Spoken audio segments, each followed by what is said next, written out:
بسم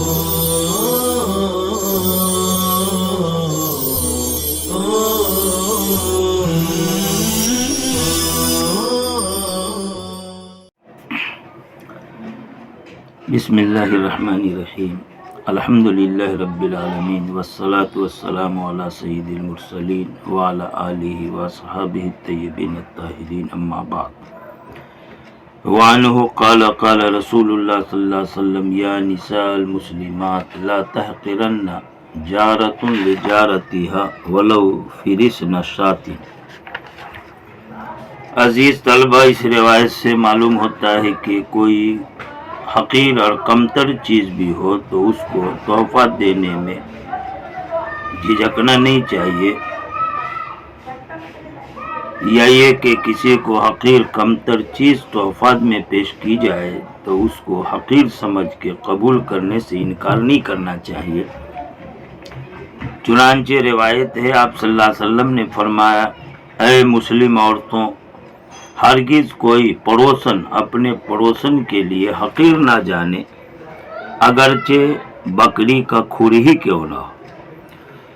اس عبارت کا ایک مطلب تو یہ ہے کہ ایک پڑوسن کے پاس جو کچھ بھی ہو، خواہ وہ حقیر معمولی چیز ہی کیوں نہ ہو، اسے دوسرے پڑوسن کے لیے بطور تحفہ بھیجنا چاہیے۔ اس اعتبار سے یہاں جو خطاب ہے وہ عطیہ دینے والے، ہدیہ وغیرہ دینے والی عورتوں سے خطاب ہے۔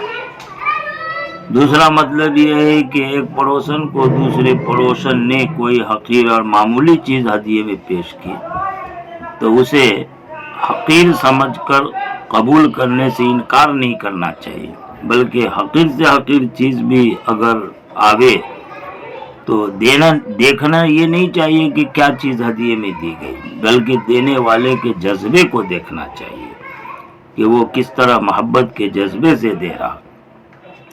اس مفہوم کے اعتبار سے یہ خطاب ان عورتوں سے جن کو ہدیہ بھیجا جائے، چونکہ عورتوں کا مزاج ہوتا ہے کہ وہ تھوڑی معمولی چیز کو قبول کرنے میں جھجک محسوس کرتی ہے، یا ایسی معمولی چیز کسی کو دینے میں جھجکتی ہے۔ اس لیے حضور نے دونوں سے خطاب کیا، دینے والی سے بھی اور لینے والی سے بھی۔ فرسن بکری کے کھر کو کہتے ہیں۔ مبالغہ کے طور پر یہ لفظ حضور نے استعمال کیا کہ اگرچہ قلیل سے قلیل معمولی چیز ایسی ہو کہ ایک بکری کا کھر ہی کیوں نہ ہو، تب بھی دینا چاہیے بے جھجک، لینا چاہیے بے جھجک۔ آگے حضرت جابر حذیفہ کہتے ہیں کہ حضور نے فرمایا، ہر معروف صدقہ ہے، یعنی ہر نیکی کا کام صدقہ ہے۔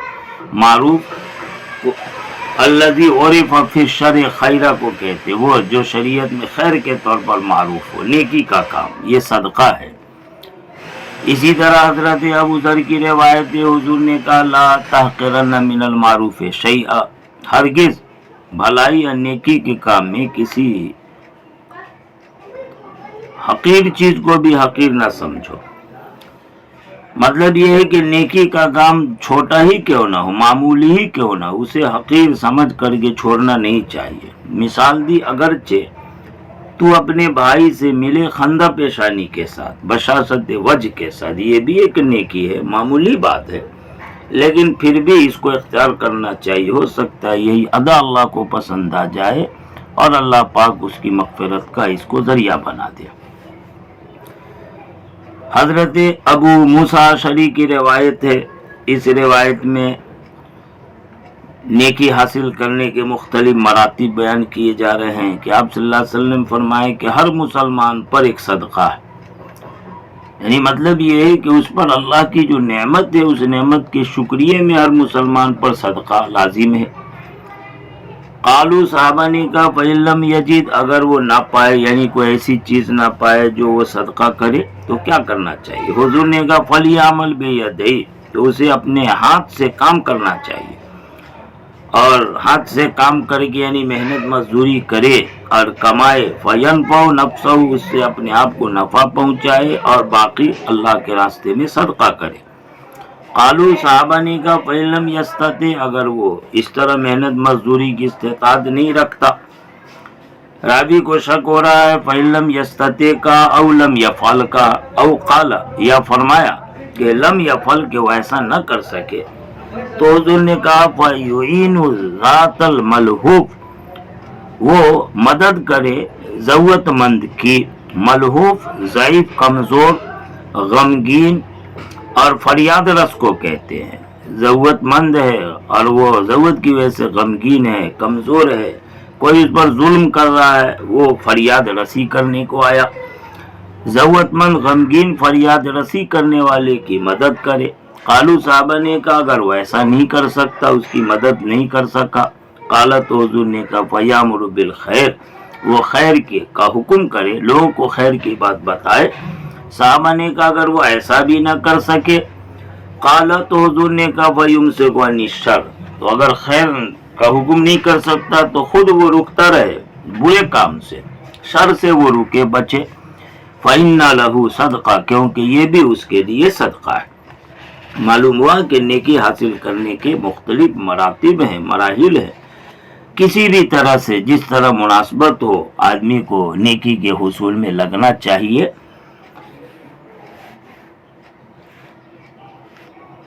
نیکی سے محروم کسی طرح نہیں ہونا چاہیے. معلوم ہوا دین بڑا آسان ہے جس طرح چاہے اپنے لیے نیکی ثواب حاصل کر سکے. آگے روایت ابو ہریرہ کی ہے جس سے معلوم ہوتا ہے کہ انسان کے جسم میں مختلف جوڑ ہیں ہر جوڑ پہ صدقہ دینا واجب ہے. یہ اللہ کی بڑی نعمت ہے یہ صحیح سالم ہے شکریہ میں صدقہ دینا چاہیے. حضور نے فرمایا کل سلامہ من الناس سلامہ جوڑ کو کہتے ہیں ہڈیوں کے جو جوڑ ہوتے ہیں.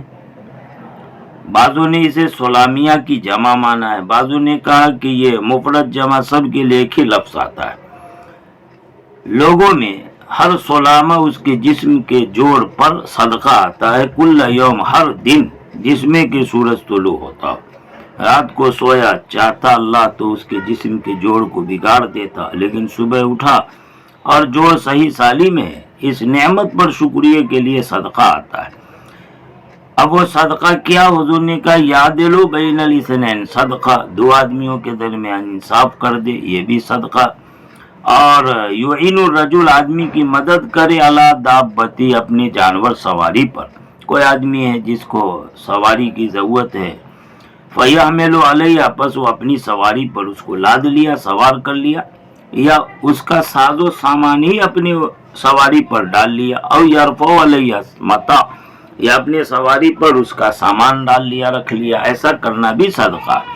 والکلمۃ الطیبہ صدقہ اور ایسے اچھی بات بولنا یہ بھی صدقہ ہے. وکل خطوہ یخطو ہر وہ قدم جو اٹھائے نماز کی طرف نماز خاص مراد نہیں ہے بلکہ نیکی کا جو بھی کام ہو اس کی طرف وہ قدم اٹھا کے چلتا ہے جاتا ہے فرمایا یہ بھی صدقہ ہے. ہر قدم جو اٹھاوے وہ نماز کو صدقہ ہے. وَيُمِيتُ الْأَذَىٰ عَنِ الطَّرِيقِ صدقہ اور اسی طرح راستے سے تکلیف دہ چیز کو ہٹا دے یہ بھی صدقہ ہے. پتھر ہے روڑا ہے کانٹا ہے اس کو ہٹا دے لوگوں کو تکلیف سے بچائے اس پر بھی اللہ صدقے کا ثواب عطا فرماتا ہے.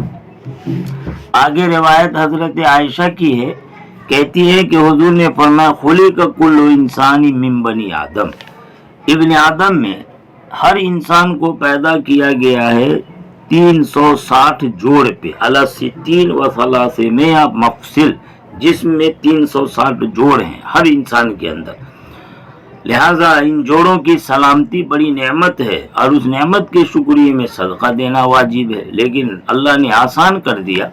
چنانچہ حضور نے فرمایا کہ صدقہ مال دولت ہی سے نہیں ہے. فمن کبر اللہ جو کوئی اللہ کی تکبیر کہے یعنی اللہ اکبر بولے وحمد اللہ اللہ کی تحمید کرے الحمدللہ کہے وحلل اور لا الہ الا اللہ کہے تحلیل لا الہ الا کہنے کو کہتے وسبح اللہ اللہ کی تسبیح کرے سبحان اللہ کہے واستغفر اللہ اللہ سے استغفار کہے استغفر اللہ کہے.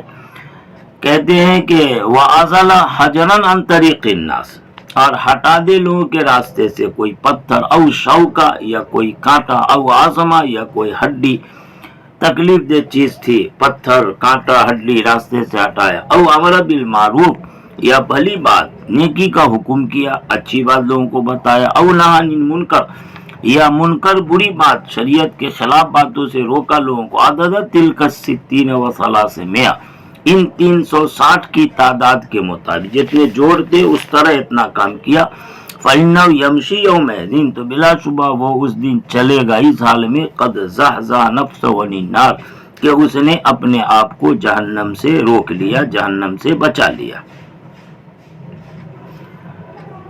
معلوم ہوا کہ یہ سارے کام نیکی کے ہیں، جہاں تک ہو سکے نیکی کے کام کرتے رہنا چاہیے، اس سے آدمی جہنم سے بچ جاتا ہے۔ پتہ نہیں کس عمل کو اللہ پاک پسند کر لے۔ اللہ پاک اپنے پسندیدہ اعمال کی ہم سب کو توفیق عطا فرمائے۔ وآخر دعوانا ان الحمدللہ رب العالمین۔